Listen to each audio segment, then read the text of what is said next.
Let's dig into some of the day's big stories. We've got North of Tyne Mayor Jamie Driscoll with us from Labour. Jamie, thanks so much for joining us on the programme. Let's start by talking about strikes. So we have this February 1st day in the calendar. This is the latest in a ratcheting up of strike action. I mean, the list goes on of the various sectors in the country that are going to be affected. What's your view about this increased pressure of strike action that's going to affect so much of your constituents? You're absolutely right, Stephen, because it seems that everybody's out on strike. We've had lawyers, health service, education sectors, universities, so many of these. What's interesting is where there's been strikes in the private sector, I mean, everybody's affected by the cost of living crisis. Where there's been strikes in the private sector, they've largely been settled. And the places where the disputes are going on is where the government is effectively refusing to negotiate with people. I mean, I'm more closely involved with the rail, as I sit on the Transport for the North Board, and conversations most recently. So when was it? It was November time. I was talking to the Secretary of State for Transport, and he wrote to us after that. And he says, I have now mandated the train companies, given the ability to start to negotiate on these things with the trade unions. And you're thinking, well, so for the previous 6 months, that's a tacit admission that they were blocking it. And we've seen this with ministers refusing to sit down with the Royal College of Nurses when they've said, look, if you just come and talk to us, we will postpone the strike action. So I do think there's something in these reports where, frankly, the government are almost trying to pick a fight. Okay, but the issue is that for years, if not decades, there have been organisations and bodies placed between government and these organisations. I mean, for the train, it's their direct employers. The government then doesn't employ the train drivers. Also, Labour has taken a kind of pretty laissez-faire attitude in some ways. It's not taken a strong position in terms of supporting the strike action. Keir Starmer sort of didn't want ministers to go to picket lines. Why is Labour being so opaque about their support? I think one of the key things is actually the pay review body sort of line really is a smokescreen. If you look at, for example, in the National Health Service, there are 8 members who sit on that. The Prime Minister appoints the chair of it, and the Secretary of State appoints the other members of it, and they also tell them how much money they've got. So effectively what the pay review body does is just divvy it up between different grades. It doesn't actually look at the wide and say what's affordable. We were speaking yesterday to Pat Cullen of the RCN, who made that statement about not wanting to submit any more information to the pay review body. So I understand that line. But for a decade it worked.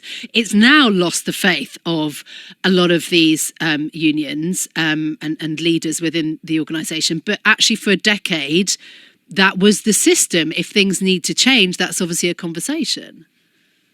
It was the system, you're right about that. Whether it worked, I would contend, isn't the case, given that most people, it varies depending exactly what your job is, but frequently around 20% worse off than they were in 2010. So what people are striking for is not a pay rise. What they're striking for is to reduce the amount of pay cut they're receiving in real terms. And that's a matter of arithmetic. It's not a matter of ideology. If you simply are struggling to pay your bills, you're going to have to do something.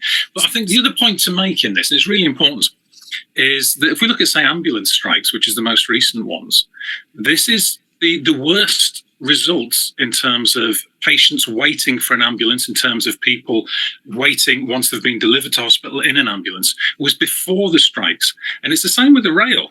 When there's no strikes, it is still damn near impossible to get around the north of England reliably and on time on the railways. It's the persistent, decade-long underinvestment in public services that is causing the strikes. What should Keir Starmer then commit to in terms of pay rises for nurses? He wouldn't put a figure on it. Do you want him to?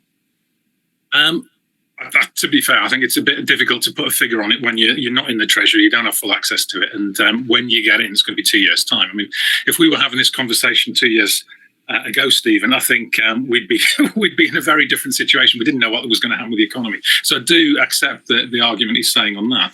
But what we absolutely do need is long-term investment, because staff are being hemorrhaged out of these posts. One of the things we need to do in the NHS, for example, is reverse the cut in the nurses' bursary so that they're not having to pay tuition fees in order to go and train as nurses. And there are similar things across the board. So what really needs to happen is honest negotiations with the trade unions. And the Labour Party has consistently said that is exactly what they would do. Okay. Analysis of the ONS excess deaths figures. This is the kind of real impact of strikes and of the crisis from the NHS. The figures show this morning that the number of additional deaths is a third higher in northern regions compared to the south. Why are things, do you think, so much worse in the north when it comes to excess deaths? Yeah. I mean, that's tragic, and that's what the sort of things I'm trying to fix every day.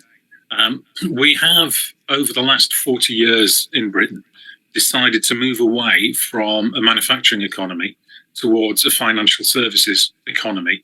And that was very heavily centred around the City of London and the idea that wealth would somehow trickle out. And it hasn't. And as you quote in the ONS there's any number of other studies show that that's not true.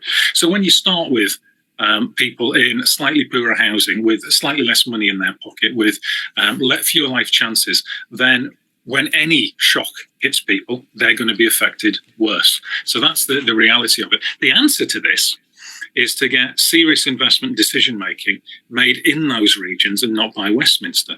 So most recently, we've announced the North East New Devolution deal. So I'm the North of Tyne. I've been doing that job for the past 3.5 years. We've been massively successful. You know, for the same budget, once it was devolved, we've got 50% more people in work training, getting qualifications, able to earn more money.